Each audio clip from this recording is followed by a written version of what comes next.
Hi everyone, welcome back to another episode of SquareXO on the News. Today on SquareXO on the News we're going to be talking about Nintendo, Anthem and a little bit about the NPD results in the US as well. Okay, so first up we're going to be talking about the Nintendo Indies showcase, which has literally just been shown with a load of games that are coming, are already out, some of them, to the Nintendo Switch this year. But before we start, don't forget to follow us at squarexo.co.uk, twitter.com/square_xo, facebook.com/squarexo, youtube.com/johansonwater, and we're on iTunes, Podbean, Spotify, and Google Podcasts. And you can back us at patreon.com/squarexo. Don't forget, we've also got a competition as well. The Resident Evil one's been announced, the winner's been announced for that. So we still have one for Kingdom Hearts 3, which we're giving away, so check out our Twitter for that. Okay, that's it for all the promotion. It's the time to talk about the gaming news. Okay, today Nintendo released an indie showcase that is about 16 minutes long. I'll link it below. I might just do a little video over me talking so you can see highlights of some of the games, not all of them.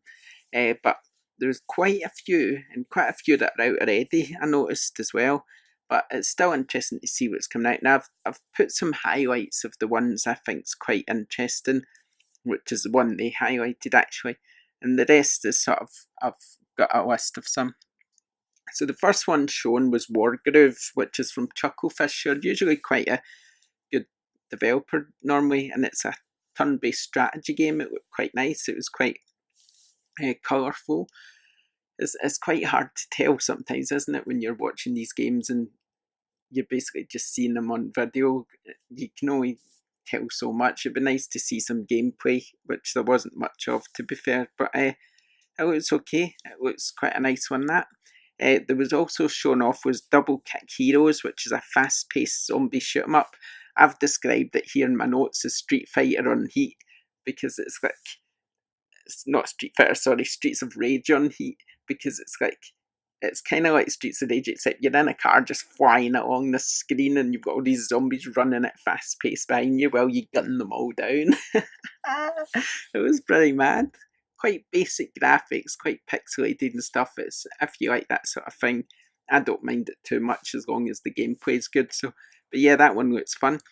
When ski lifts go wrong, this is a curved digital one. I like curved digital, but it's one of these sort of bridge builder ones, except you're building sort of bridges for jumping off your skis, and also your sort of what do you call them when you sit on it, the ski sort of jet, like a jet ski but for skiing. I don't know what you call it, I can't remember, it's went off the top of my head. But yeah, that's a funny looking game. It's a basic, I don't know how appealing it will really be to people building bridges that you can then ski off and fly over mountains and stuff. It's just Bridge Builder basically, with a different name. Another game was Forager, which is a top-down adventure game. I don't know about that one. It looks okay. I mean, it's quite basic to me. Goat Simulator was also announced, by the way. You know what that is, I'm sure. There was another Chucklefish game called Inmost, which is like a stylistic adventure game. It's 2D, but it looks like hand-drawn graphics, but it seems to be in black and white. There wasn't too much given away on that one. Unruly Heroes, another 2D platformer. This one looks a bit more in your face, a bit more colourful. It seems to have some co-op in it as well, I think. So could be quite interesting. Crosscode, a fast-paced shooter. This one was just sort of all over the screen, R-Type style, bit mad. So yeah, I don't have much more to say about that one. I'll read off some of the others that were announced. SteamWorld Quest, Celeste, Dead Cells, Darkest Dungeon, Owlboy, Firewatch, Monster Boy and the Cursed Kingdom, Gris, Shovel Knight, Undertale, Donut County, The Messenger. Some of these is out already. What was the one I was thinking of? Into the Breach was shown as well, and obviously that's out already because we've reviewed that one. But yeah, it's 16 minutes long all in the showcase. Some games look good, some maybe not. So it's always difficult indies, isn't it? Because they're a acquired taste, shall we say. Some of the games, some of them would really surprise you if you give them a chance, I would think. But I'm not sure how many people give them a chance. I really don't know what sales number for indie games are like. I'm guessing they must be good considering the amount of them releasing on the Switch, but it would be quite interesting to see some sales figures for some of these. Obviously, a game like Stardew Valley is outperforming loads of stuff. If you look on the Nintendo Switch charts, it's way up there. So obviously, if you can get a hit, then it's going to be good for your studio. But obviously, that's not going to happen very often. You really need to appeal to a lot of people with these games, and it's not always easy to do. Okay, another bit of news I wanted to talk about was Anthem, because the demos is out now for the VIP demo preload and also the normal demo preload. You can just go onto PlayStation Store, Xbox Store, PC, whatever, download them, getting ready for when they come out. I believe the VIP demo's out 25th to 27th, and then I think the week after the demo for everybody comes out, so that should be quite fun. I don't know much about Anthem. I'm hoping we'll do some sort of preview of the demo, the VIP demo, and also we might do some gameplay videos as well. So yeah, if you do want to play Anthem, if you've got access to it because you pre-ordered or you just want to try the free version, then I'll leave a link so that you can find the demo on the PlayStation Store. Okay, and the last bit of news today is to do with NPDs. Now, if you don't know, this is the NPDs for December. The NPDs is basically the American charts. It's the sales.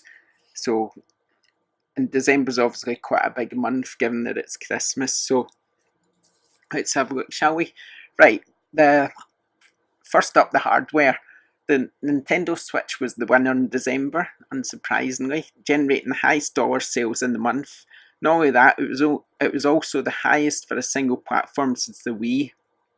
So it sold the most consoles in December since the Wii did, which is quite impressive, really, I guess.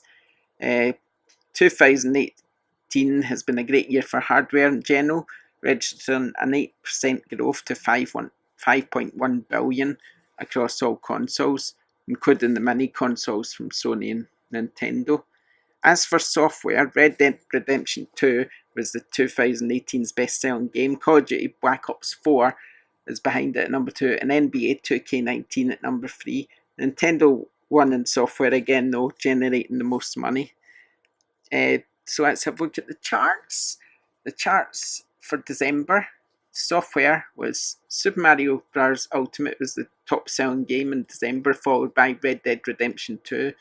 We then had Call of Duty Black Ops, Battlefield 5, NBA 2K19, Mario Kart 8, Madden NFL 19, Super Mario Party, Pokemon Let's Go Pikachu, and Spider-Man at number 10. So Sony managed to sneak a first-party title in there. As for the hardware, this is for the entire year.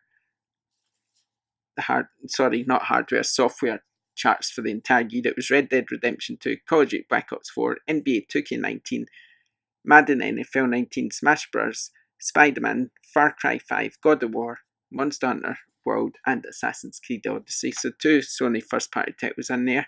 As you can see, there's how many Nintendo? One Nintendo, is that? Yeah, one Nintendo titles managed to get in the top 10. It doesn't really say much else about the hardware other than that Nintendo was the top seller for December, which isn't really surprising, and I'm presuming PlayStation 4 was the second best seller, with Xbox sort of lagging behind the other two because it doesn't seem to be selling quite as well.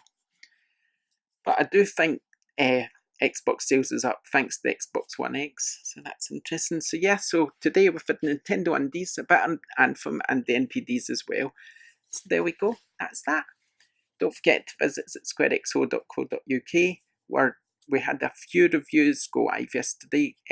Hong Kong Massacre, also I believe Future Grind, and Resident Evil 2 as well.